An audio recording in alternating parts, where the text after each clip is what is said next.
So no doubt most of us have either seen the documentary of The Problem with Apu or have heard about it. For those of you who don't know, this is a documentary that's sort of exploring the aspect of the Apu character, and through that it's sort of a portal to look at how Indians have been represented in television and movies and all of that.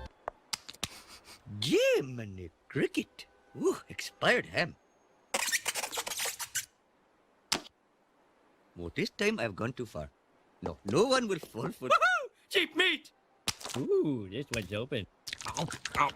Now, I'm not going to comment on the political aspects of this or the racial aspects of this or any of the social justice-y aspects of this, because there's a million other videos out there doing that. And frankly, there's an aspect of this that I find much more interesting, which I don't think anyone has talked about yet. And that's to do more with what do you want a character to be in a show, more from the creative aspect. See, this documentary got me thinking about the nature of Apu and the nature of stereotypical characters in general. Stereotype? Who's a stereotype?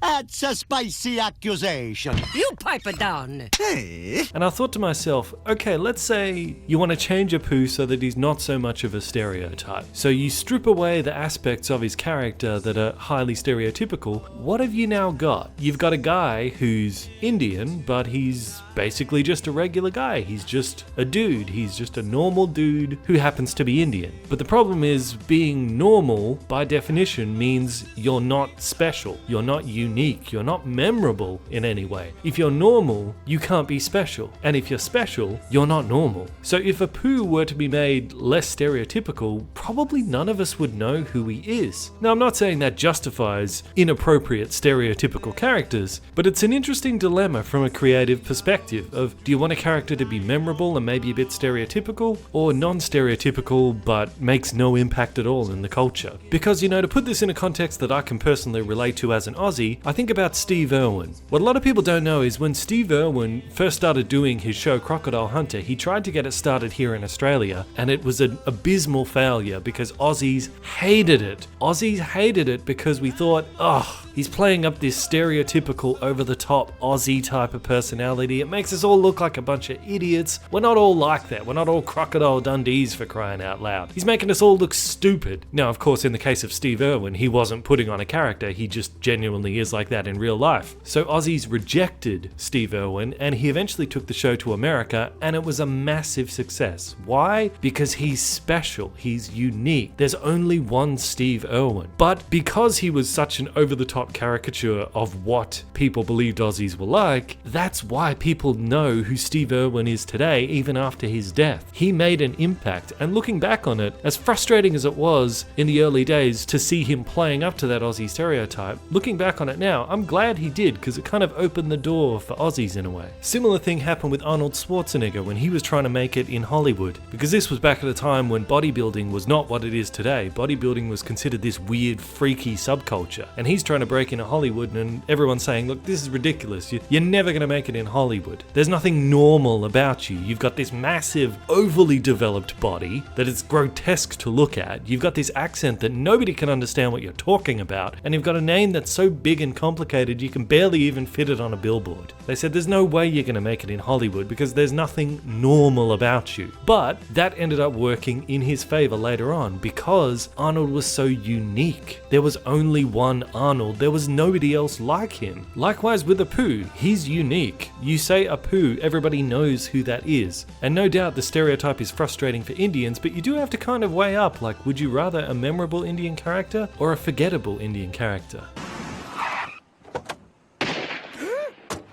Thank you for coming. I'll see you in hell.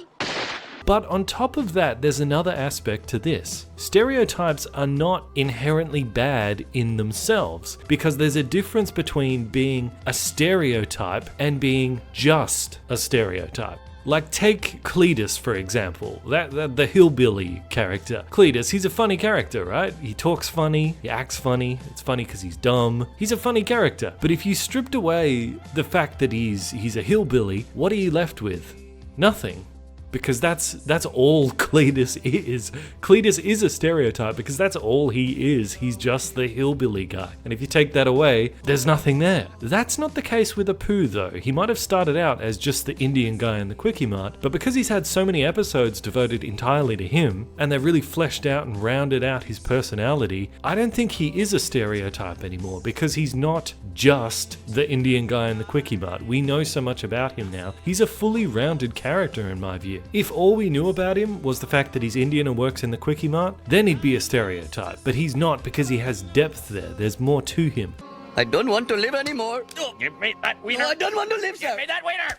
No, Apu, it's not worth it. In that same kind of way, you could say that Ned Flanders is not a stereotype. Sure, in many aspects he is a stereotypical Christian, or what people think of as a stereotypical Christian, but Ned Flanders is more than that. He's not just the Christian guy, he's Ned Flanders, because we know a lot about Ned Flanders. He also is a well-rounded character, so it's not necessarily bad to be a stereotype, it's bad to be just a stereotype. And in this documentary there's a lot of talk about the need to sort of break into Hollywood and for representation and all that sort of thing. And they acknowledge in that documentary that it does seem to be that in the early stages of trying to break in, you do kind of need to play up to the stereotypes of what people have just to get your foot in the door. And then once your foot's in the door, you can have more well-rounded characters. But you have to go through that early phase of getting your foot in the door. I think Apu helped in that. And to go a little bit Tony Robbins on you, a lot has to do with how we view things. We can choose to view things in either positive or negative ways. And I think viewing Apu as sort of a necessary evil for Indians to get their foot in the door, I think that's a much more positive way to view the character rather than, oh, isn't it awful, we're getting made as a joke. Now granted, it doesn't mean that it's fun to be made fun of. I didn't like it when the Aussie stereotypes were out there either. But like I said, I'm grateful that Steve Irwin did what he did. So I think that is the real problem with Apu, or the problem with Apu, is he's not really a stereotype. He's a well-rounded character. झूठा ही सही पल भर के लिए कोई हमें प्यार कर ले झूठा ही सही 2 दिन के लिए कोई इकरार कर ले 2 दिन के लिए कोई इकरार कर ले झूठा ही सही पल भर के लिए कोई हमें प्यार कर ले. But I still do think that this documentary does make some interesting points and does help you see things from the other side of the argument. I actually originally didn't have any plans to see this documentary at all, but I saw Trilby's video on this and he said it was a fair and balanced documentary, so I thought I'll give it a shot. And yeah, it does make some legitimate points. So have you seen the documentary? What'd you think about it? Comment below and let me know. I am Bandit, this is Bandit Incorporated. Until next time, I will see you guys in the comment section.